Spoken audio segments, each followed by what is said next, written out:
सोचिए किसी भी देश की तरक्की उसे नापते कैसे हैं। करीब एक सदी से इसका जवाब एक ही नंबर रहा है। पर क्या हो अगर वो एक नंबर हमें पूरी कहानी बता ही ना रहा हो। चलिए आज इसी गुत्थी को सुलझाने की कोशिश करते हैं। दुनिया का रिपोर्ट कार्ड सुनने में थोड़ा अजीब लगता है ना, पर असल में हर देश का एक ही कॉमन लक्ष्य होता है, आर्थिक विकास। और इस विकास को नापने के लिए दुनिया ने एक खास रिपोर्ट कार्ड बनाया है। तो आर्थिक विकास, इसका सीधा सा मतलब है वो प्रक्रिया जिससे किसी देश की आर्थिक हालत और लोगों की जिंदगी बेहतर हो। सुनने में तो ये बहुत अच्छा और सीधा सा लगता है ना। भाई हर सरकार, हर अर्थशास्त्री यही तो चाहता है। और दशकों से इस तरक्की को नापने का बस एक ही पैमाना रहा है, ग्रॉस डोमेस्टिक प्रोडक्ट यानी जीडीपी। हम सब ये नाम खबरों में सुनते हैं। जीडीपी बढ़ा तो देश आगे बढ़ा, जीडीपी गिरा तो देश पीछे गया। पर क्या ये सच में इतना ही आसान है? और यहीं पर कहानी में एक ट्विस्ट आता है। नोबेल पुरस्कार विजेता अमर्त्य सेन की ये बात बहुत अहम है। वो कहते हैं कि आर्थिक ग्रोथ और आर्थिक डेवलपमेंट यानी वृद्धि और विकास एक चीज नहीं है। हो सकता है कि देश की तिजोरी भर रही हो, पर क्या इससे लोगों की जिंदगी सच में बेहतर हो रही है? ये बड़ा सवाल है। तो चलिए इस जीडीपी के आईने में जो दरारें हैं उन पर जरा गौर करते हैं। देखते हैं कि ये हमें क्या-क्या नहीं दिखाता। सोच कर देखिए, एक देश की जीडीपी तो आसमान छू रही हो, पर हो सकता है कि सारी दौलत कुछ ही लोगों के पास जा रही हो और अमीर गरीब के बीच की खाई बढ़ रही हो। जीडीपी इसे नहीं पकड़ पाता। और वो काम जो घरों में होता है जिसका कोई पैसा नहीं मिलता, उसका क्या? पर्यावरण को जो नुकसान हो रहा है, उसका क्या? और सबसे जरूरी, क्या लोग ज्यादा सेहतमंद हैं? क्या उन्हें बेहतर शिक्षा मिल रही है? जीडीपी इन सब मामलों में बिल्कुल चुप रहता है। तो सवाल सीधा है, अगर जीडीपी हमें पूरी तस्वीर नहीं दिखाता, तो फिर विकल्प क्या हैं? क्या कोई बेहतर तरीका है तरक्की को नापने का? पहला बड़ा विकल्प जो सामने आता है, वो पूरी सोच को ही बदल देता है। ये कहता है कि पैसे से हटकर क्यों ना हम लोगों की खुशी और भलाई पर ध्यान दें। ये कहानी शुरू होती है 1972 में छोटे से देश भूटान से। वहाँ के चौथे राजा ने एक बहुत ही, कह सकते हैं, क्रांतिकारी बात कही। उन्होंने कहा कि उनके लिए ग्रॉस डोमेस्टिक प्रोडक्ट से ज्यादा जरूरी है ग्रॉस नेशनल हैप्पीनेस, यानी देश की दौलत से ज्यादा देश के लोगों की खुशी मायने रखती है।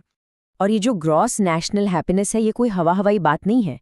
इसका एक पूरा ढांचा है। देखिए, इसके 4 मेन पिलर हैं और 9 डोमेन हैं। इसमें लोगों का मानसिक स्वास्थ्य, उनकी सेहत, शिक्षा, पर्यावरण का संरक्षण, अच्छी सरकार, मतलब समाज की सेहत को हर एंगल से देखा जाता है। ये जीडीपी से कहीं ज्यादा गहरी और पूरी तस्वीर दिखाता है। लेकिन सिक्के का हमेशा एक दूसरा पहलू होता है। जीएनएच की भी आलोचना हुई है। ह्यूमन राइट्स वॉच जैसी संस्थाओं की रिपोर्ट्स बताती हैं कि खुशी के इस मॉडल के नाम पर भूटान से हजारों नेपाली मूल के लोगों को निकाल दिया गया। ये घटना इस मॉडल की नीयत पर एक बहुत गंभीर सवाल उठाती है। तो जीएनएच एक तरीका है। चलिए अब एक और नजरिए को समझते हैं, जो किसी एक इंडेक्स से ज्यादा एक सोच है, एक फलसफा है। यहाँ हम वापस अमर्त्य सेन के पास आते हैं और उनके कैपेबिलिटी अप्रोच को समझते हैं। उनका कहना है कि असली विकास का मतलब पैसा या खुशी नहीं, बल्कि इंसानी आज़ादी का बढ़ना है। लोगों के पास अपनी पसंद की जिंदगी जीने के कितने मौके हैं, कितनी क्षमताएं हैं, असली विकास वो है। इसे एक आसान से उदाहरण से समझते हैं। मान लीजिए किसी के पास एक किताब है। ये हुई कमोडिटी यानी वस्तु। अब उस किताब से उसे पढ़ने और सीखने का जो असल मौका मिलता है, वो है कैपेबिलिटी। जब वो सच में पढ़ लिख कर शिक्षित हो जाता है, तो वो है फंक्शनिंग। और उससे जो खुशी या संतुष्टि मिलती है, वो है यूटिलिटी।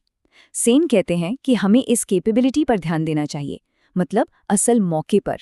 तो फंक्शनिंग और कैपेबिलिटी में फ़र्क क्या है?